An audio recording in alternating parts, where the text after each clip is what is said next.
고지선 또는 고지선 문명권은 붕괴했을까? 부차적인 요인이 있거든요. 이런 것들이 고지선 또는 고지선 문명권의 영역을 판단할 때 이런 기준을 제안하고 싶습니다. 현재 한민족과 남만주 일대뿐만이 아니라 동아시아 지역, 뿐만이 아니라 유라시아 세계까지도 확장을 해서 그들과의 연관성을 살펴야 된다는 것입니다. 우리가 그런 지역에 진출했다거나 거기를 영토로 삼았다거나 영역으로 삼았다는 것이 아니라 우리 문화라든가 우리의 삶이 만들어질 때 중앙아시아의 여러 지역과는 다양한 면에서 서로 연동됐거든요. 그런 관계를 다룬 책이 바로 유라시아 세계 한민족이라는 책입니다. 그리고 동아시아 세계는 우리가 생각하는 것처럼 단순하게 중화 중심으로 이루어진 것은 아니거든요. 약 200년 전에는요, 우리가 문명의 기준을 서구 중심으로 삼아서 설정한 겁니다. 그러다 보니까 흔히 말하는 세계 3대 문명이 있는데요. 약 100년을 전후로 한 시기, 즉 근대화되는 과정 속에서 중국의 학자들이 동아시아는 중국 문명이 있다. 그래서 흔히 말하는 황하 문명을 끼워서 세계 4대 문명이라고 우리가 배운 겁니다.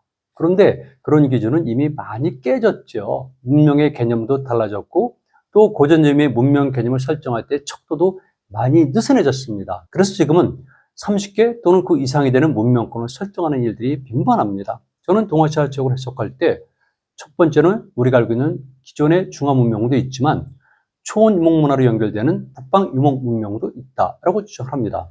동쪽에는 이스턴 시빌리제이션, 즉 동방 문명권이라고 설정을 했는데요. 문화적 성격을 부여하기 전에 일단 방향으로 동방 문명권이라고 설정한 겁니다. 당연히 동방 문명권의 핵심은 고조선이 되겠죠. 이렇게 세 개로 나눠서 동아시아 문명을 살펴보고 있는 겁니다.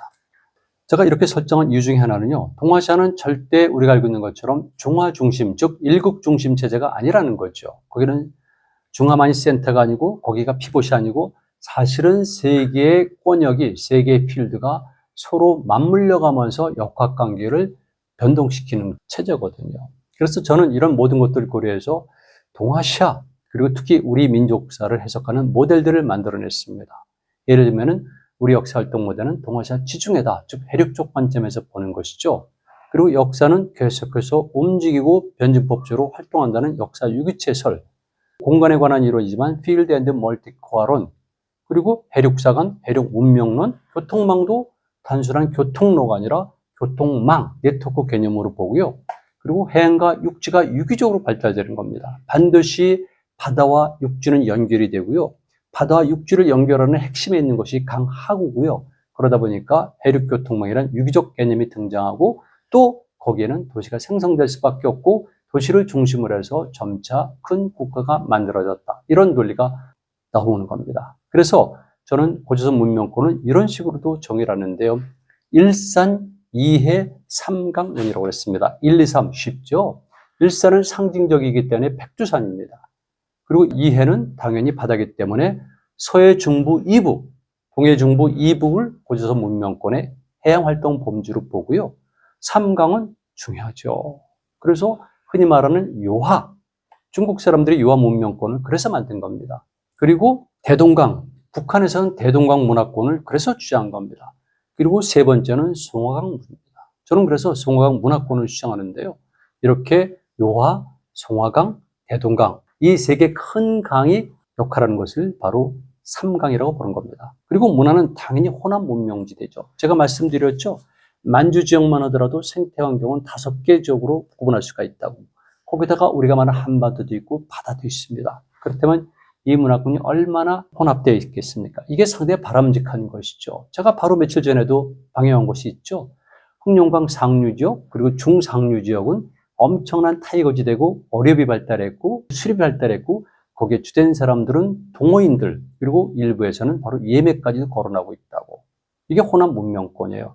다만 우리가 발해가 멸망한 이후에 이런 것들을 다 상실하고 잊어버렸기 때문에 낯설은 겁니다. 그러나 고조선, 고구려, 발해를 이해할 때는 반드시 이런 생태환경 속에서 발전한 호남 문명권이라는 용어와 개념을 전제로 해야 됩니다. 인간도 농경적 인간이 있는가 하면 유목적 인간, 채집적 인간, 수렵적 인간, 그리고 해양적 인간으로 나누거든요. 이 모든 것들이 같이 있는 것이 바로 우리가 말하는 고조선 문화 또는 문명권이라는 겁니다. 이런 속에서 지금까지 계승되었기 때문에 우리의 생물학적 유전자, 역사적 유전자 속에서는 이런 다양한 형태의 인간 특성들이 내재되어 있는 것이죠. 저는 내적 논리, 즉 사상을 중요시 여기는데 그 논리는 삼의 논리라고 이미 오래전부터 발표를 해왔고 이것은 관념, 시스템, 대외관계, 모든 역사 영역에 반영되어 있다. 실제로 반영을 했고 우리가 추론할 수가 있다는 겁니다. 자, 또 하나 말씀드리죠. 이게 고지선 문명권의 또는 동방 문명권의 큰 특성이고요. 21세기에도 의미가 있는 것인데요. 우리는 지경학적으로 볼 때 공동의 생존 구조를 가지고 있다는 겁니다. 그러니까 다른 지역을 강압적으로 약탈하거나 침략하거나 그럴 필요가 없고요. 적어도 그 문명권에 있는 집단들끼리는 또는 사람들끼리는 서로가 도와가면서 살아갈 수가 있다는 거죠. 그래서 제가 이것을 통일적 또는 혼합적 그리고 상호 호혜 체계란 말을 써서 표현하는 겁니다. 이거 굉장히 중요해요.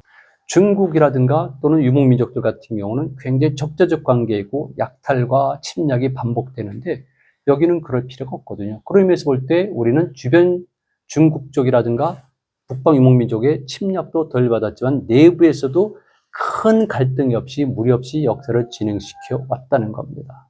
여러분들이 어떻게 생각하시고 배우셨는지 모르겠지만 우리는 정말 내부에서도 큰 갈등이 없었고요. 주변 세력과도 큰 전쟁이 없었던 독특한 역사를 갖고 있습니다. 국가나 종족이나 부족이나 시적 공동체들이 있거든요. 이 속에는 각각 다른 구성원들이 있어요. 근데 그 구성원들을 살펴보니까 때로는 혈연의 차이가 있습니다. 그리고 언어의 차이도 있고요. 문화의 차이는 당연히 최소한도 5개 지역의 생태환경이니까 차이가 있죠. 이거 그래도 큰 문제가 되지는 않습니다.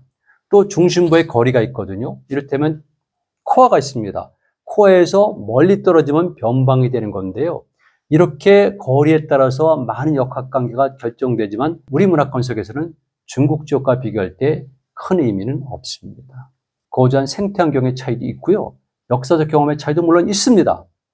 그리고 문명권의 중핵 지역도 변동이 가능합니다. 예를 들게 되면은 삼경체제란 말을 썼습니다만 굳이 그런 용어와 그런 개념이 없다 할지라도 오랜 세월 동안 고지선 문명체 또는 고지선 정치적 실체가 있었기 때문에 중핵 지역은 변동하게 마련이죠.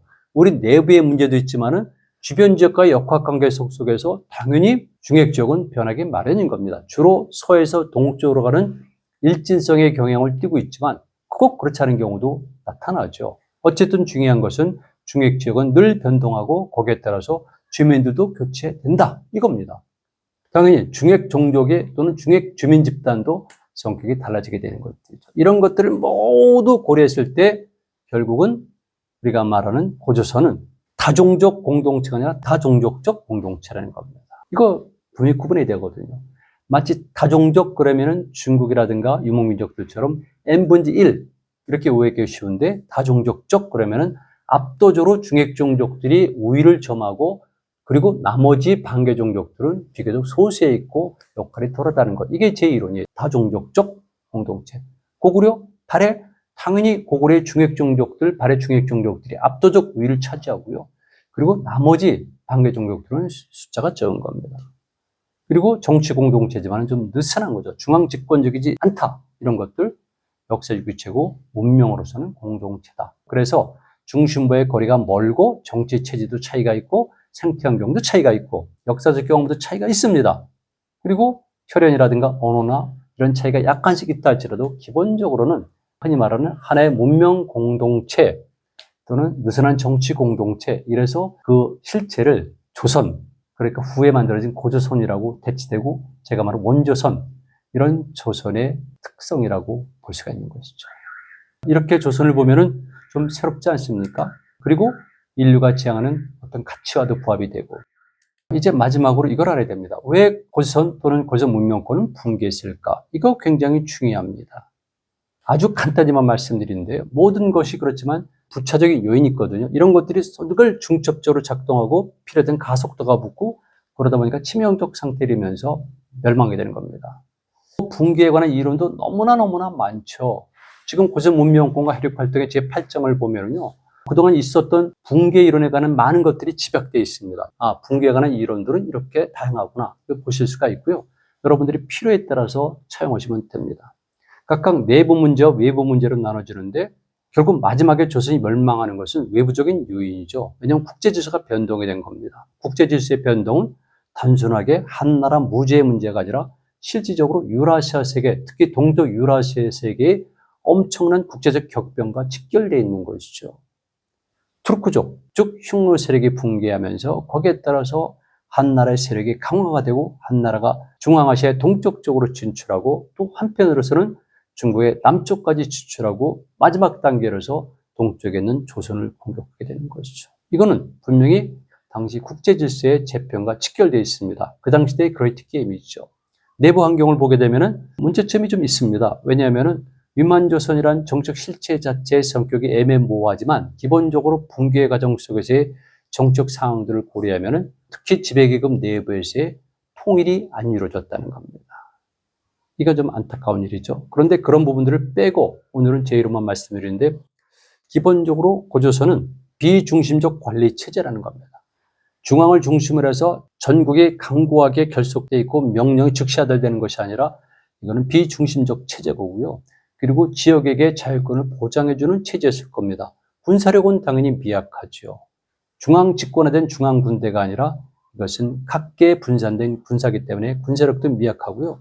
무용망도 실질적으로 비집중적이라는 겁니다. 그리고 고전 문명권의 특성은 놀랍게도 우리는 말 그대로 정치라든가 아니면 경제라든가 군사라든가 이런 것보다는 좀 더 보편적이고 본질적인 인간의 삶, 즉 종교지향적인 성격을 가진 문화라는 것이죠.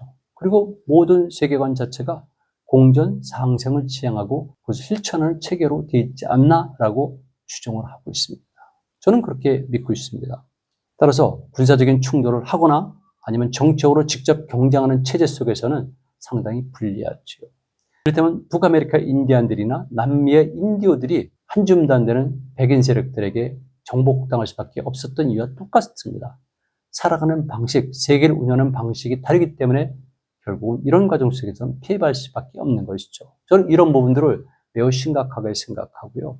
역시 현실이 중요하기 때문에 이상과 현실을 같이 아우르는, 병행하는 그런 체제가 올바르다고 보고 그것은 바로 고구려에서 극복되고 실현됐다고 보는 겁니다. 그래서 군사지향적이고 정치력이 막강하고 또 외교력도 뛰어나면서 한편으로서는 산업도 발달하고 무엇보다도 뛰어난 문화 국가를 이루었거든요.